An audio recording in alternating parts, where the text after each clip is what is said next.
तू मेहदी माऊद का फर्जंद गरामी, तू शौकत इस्लाम का सरमस्त पयामी, तू शौकत इस्लाम का सरमस्त पयामी।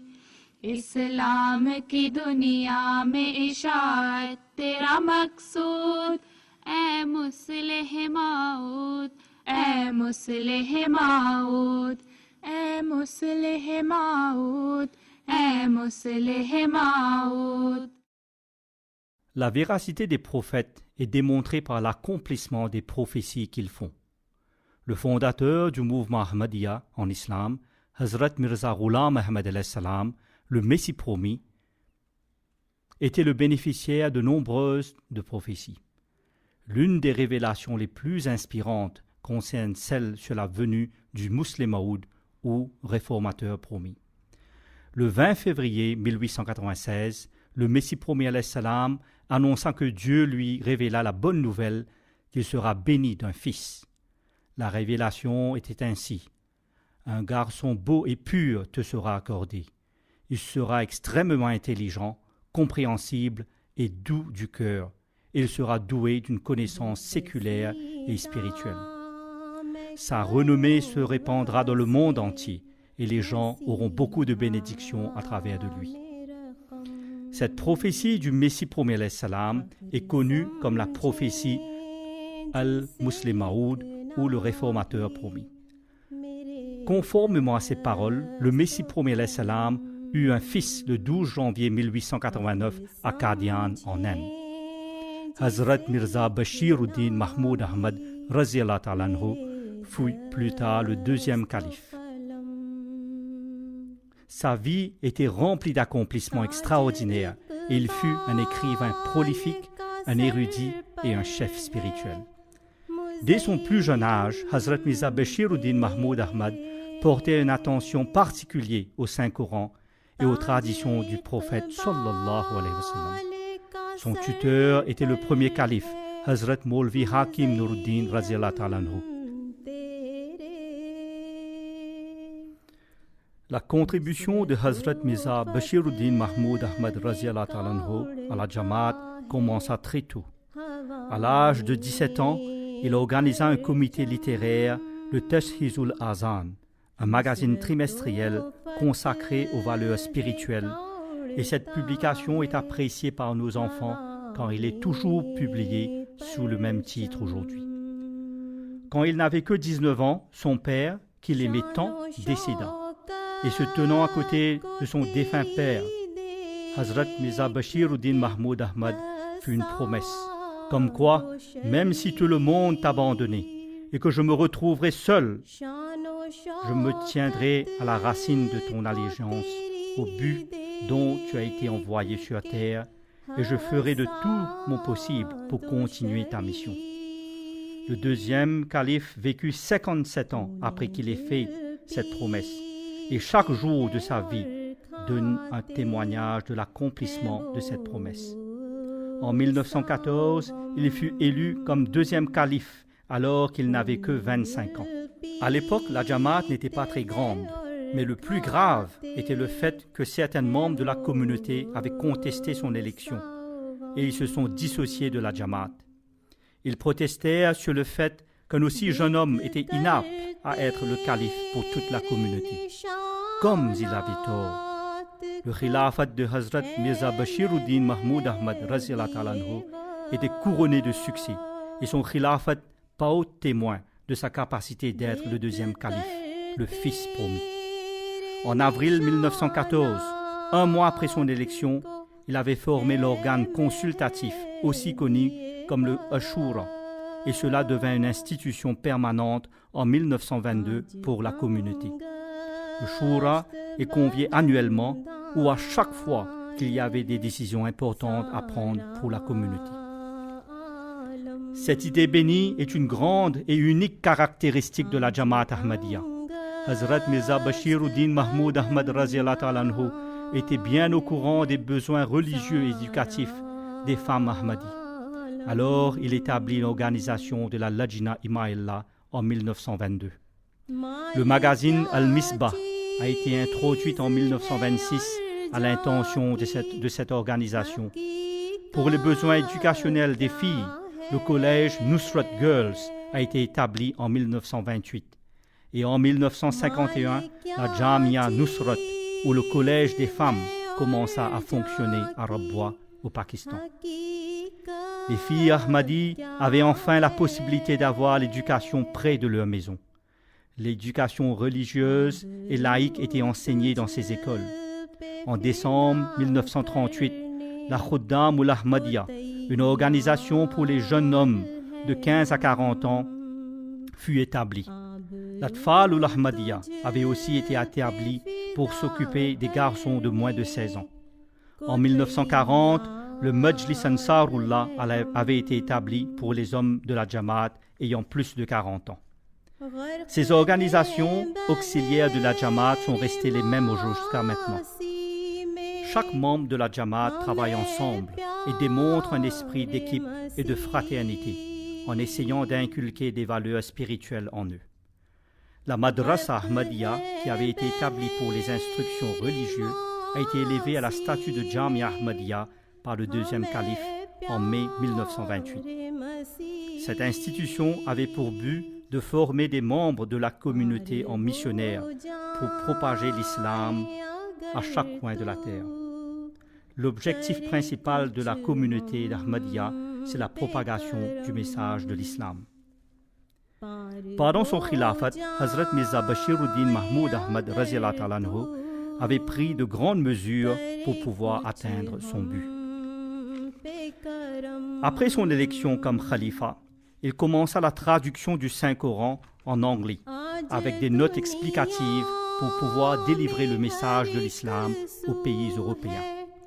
Ces missionnaires étaient formés, ensuite envoyés dans différents pays. Plus tard, cette responsabilité a été prise en charge par l'Anjuman Tahrik-e-Jadid ou le département des missions étrangères.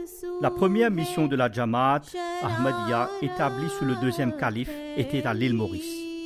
Hazrat Soufi Ghulam Muhammad était le premier missionnaire et il était arrivé en juin de 1915. Hazrat Mufti Muhammad Sadiq, un compagnon du Messie premier alayhi salam, arriva à Philadelphia en Amérique le 15 février 1920 pour prêcher l'islam. Le Tahrik-e-Jadid est encore opérationnel de nos jours. Des mosquées, des cliniques, des hôpitaux, des écoles, collèges et des imprimeries ont été construites dans 176 pays à travers le monde, dédiés au service de l'islam. Pour répondre aux besoins religieux de ceux qui vivent dans le subcontinent indo-pakistanais, Hazrat Mirza Bashiruddin Mahmoud Ahmad Raziyallahu Ta'ala Anhu établit le plan de Waqf-e-Jadid en 1958. Ceci avait pour but d'intensifier les activités islamiques dans les zones rurales du subcontinent indo-pakistanais.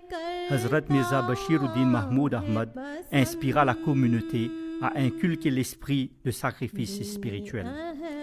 Il recommanda vivement aux chômeurs de travailler, même si ce n'était pour un salaire dérisoire. Il conseilla à la Jamaat d'adopter des valeurs de simplicité, de modestie et de sobriété en ce qui concerne la nourriture, vêtements et maisons. En 1924, Hazrat Mirza Bashiruddin Mahmoud Ahmad Raziyallahu Ta'ala Anhu était invité à participer à la conférence des religions à Wembley en Angleterre et à représenter l'islam. Son arrivée à Londres a été largement médiatisée. Chaudhry Muhammad Zafrullah Khan Raziyallahu Ta'ala Anhu donna la lecture du discours en anglais et le public écouta attentivement et le discours reçut beaucoup d'attention. Pendant qu'il était à Londres, Hazrat Mirza Bashiruddin Mahmoud Ahmad Raziyallahu Ta'ala Anhu posa la première pierre du Masjid Al-Fazl.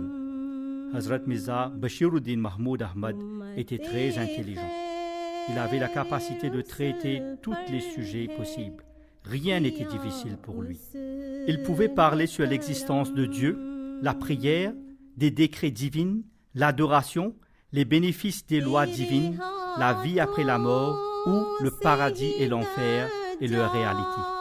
Hazrat Mirza Bashiruddin Mahmoud Ahmad Raziyallahu Ta'ala Anhu avait la capacité d'expliquer et de débattre sur tous les sujets clairement, et avec compréhension. Sa plus grande réussite fut peut-être sa contribution exceptionnelle à la littérature. Il avait écrit plus de 200 livres et de pamphlets.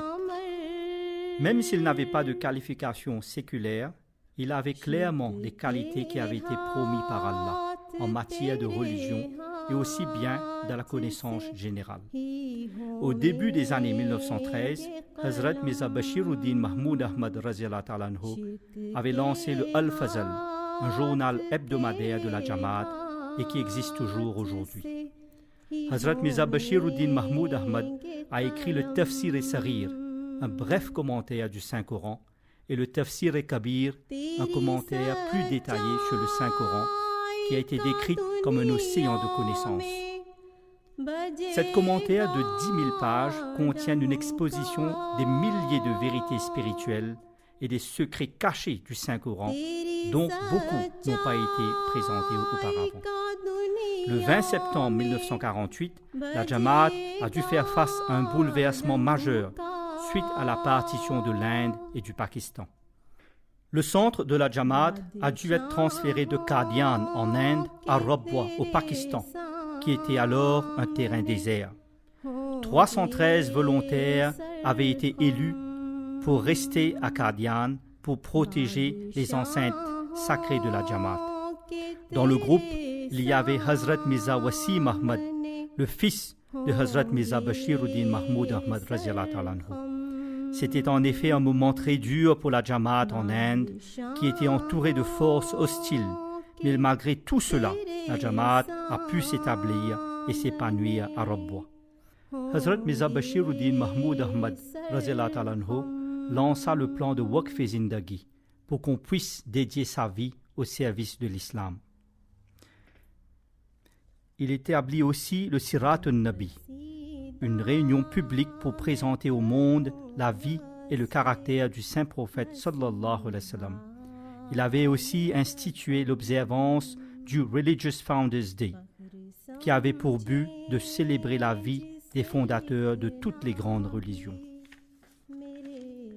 Ces événements furent un moyen pour promouvoir la foi, l'entente et l'appréciation. Hazrat Mirza Bashiruddin Mahmoud Ahmad Raziyallahu ta'ala anhu avait reçu le titre prophétique de Fazl-e-Umar, dû à ses qualités spirituelles qu'on pouvait comparer à Hazrat Umar Raziyallahu ta'ala anhu, le deuxième successeur du prophète Muhammad sallallahu alayhi wa sallam. Ses accomplissements étaient comparables à celui de Hazrat Umar Raziyallahu ta'ala anhu. Il était un administrateur brillant et mit en place la structure de la Jamaat comme on la connaît aujourd'hui. Ces 52 glorieuses années comme Khalifa vit l'accomplissement de grandes réalisations et représentait l'âge d'or de l'histoire de la Jamaat Ahmadiyya. Il dirigea la communauté face à de grandes épreuves et contre vent et marée, où le simple fait de survivre aurait été vu comme un accomplissement. Le réformateur promis fit bien plus et accomplissa la prophétie au mot. Pour les membres de la communauté, le Muslim Maud Raziyallahu ta'ala anhu était comme un père vers qui ils pouvaient chercher de la guidance, des conseils et de l'encouragement. À tous les gens de bonne foi, raisonnables et doués d'intelligence, il se manifesta comme un ami avisé et un conseiller. À tous ses adversaires, il était indulgent et éprouvait de la sympathie pour leur manque de compréhension.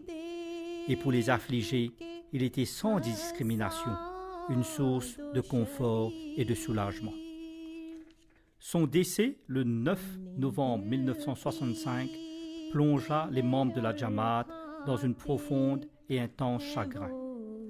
Le rédacteur du journal hebdomadaire The Light, une publication du Lahori Group, écrivit sous le titre « Un grand constructeur de la nation » que le décès de Hazrat Mirza Bashiruddin Mahmoud Ahmad Raziyallahu ta'ala anhu, chef spirituel de la communauté musulmane Ahmadiyya, représentait le baisser de rideau sur une riche carrière dotée de multiples accomplissements remarquables, un homme d'un génie polyvalent et d'une personnalité dynamique.